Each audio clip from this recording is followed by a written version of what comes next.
Juan Villoro, mañana es un informe más del presidente Enrique Peña Nieto. Llega a la mitad de su mandato, haciendo la semana pasada, a finales de la semana, cambios en el gabinete, y todo se enfocó, o mucha de la atención de esos cambios se enfocó en quiénes eran los presidenciables. Y yo pensaba, es como si el gobierno dijera, no importa lo mal que lo haya hecho, de todas formas tengo mis opciones.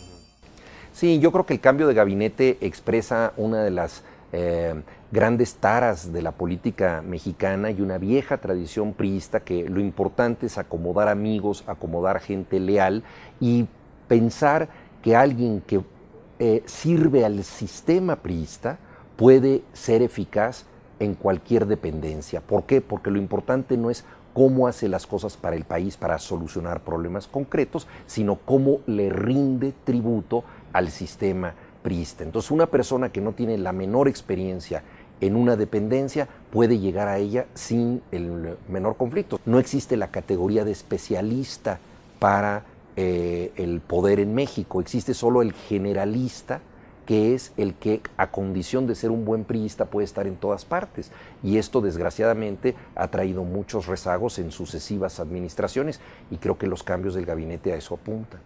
Y más allá de los cambios del gabinete, ¿llega mal?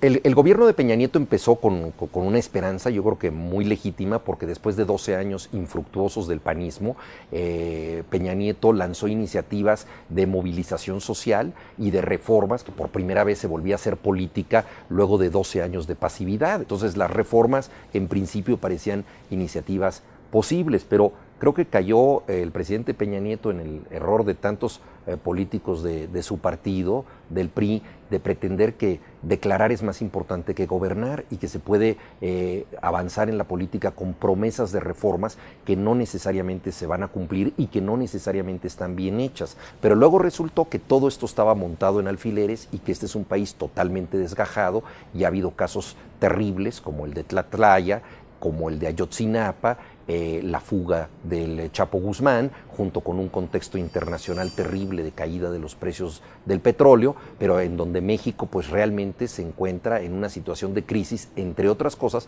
porque el presidente ante cada problema se ha blindado, no ha ido a los lugares de los hechos. Prefirió seguir, como lo hizo desde su campaña, siendo un político más de televisión que de realidad.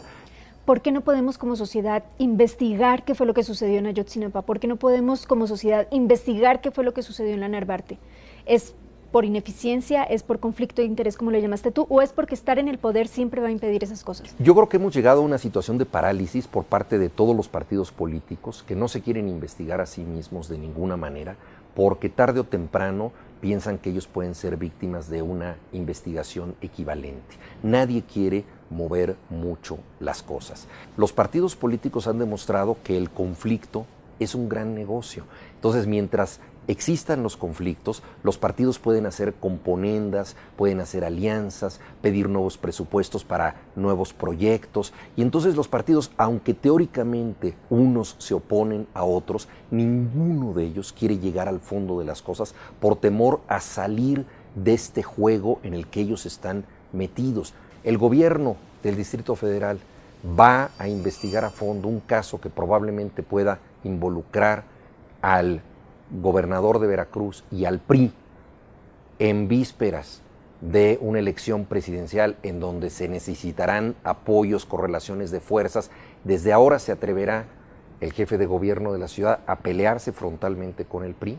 Muy difícilmente. Entonces estamos viendo cómo se estructura la política mexicana, que es esta arena de perpetuación y de industria del conflicto. El partido que mejor entiende esto es, por supuesto, el Partido Verde Ecologista, que es el que más sanciones tiene, pero es el que mejor usufructúa estas alianzas, porque las multas son para ellos en realidad un incentivo, porque lo que obtiene al aliarse con el PRI es mucho mayor que el castigo que tiene. Entonces, decir que el Partido Verde es una anomalía, yo creo que es un error, es al revés, es el que mejor entiende el sistema de la partidocracia mexicana, que dicho sea de paso no tiene que ver nada con los electores. Somos poderosos el domingo de elección, al día siguiente los políticos hacen lo que quieran. Por eso nunca se van a investigar a fondo a sí mismos, porque aunque pertenezcan a otro partido, pertenecen a la misma nomenclatura política en donde hay una complicidad tácita. Y eso es lo malo, o sea, para que esto cambie necesitamos ciudadanizar la política, pasar a formas de democracia más directas, menos representativas, y necesitamos tener fiscalización ciudadana, transformar las reglas del juego y que haya un acceso ciudadano al poder.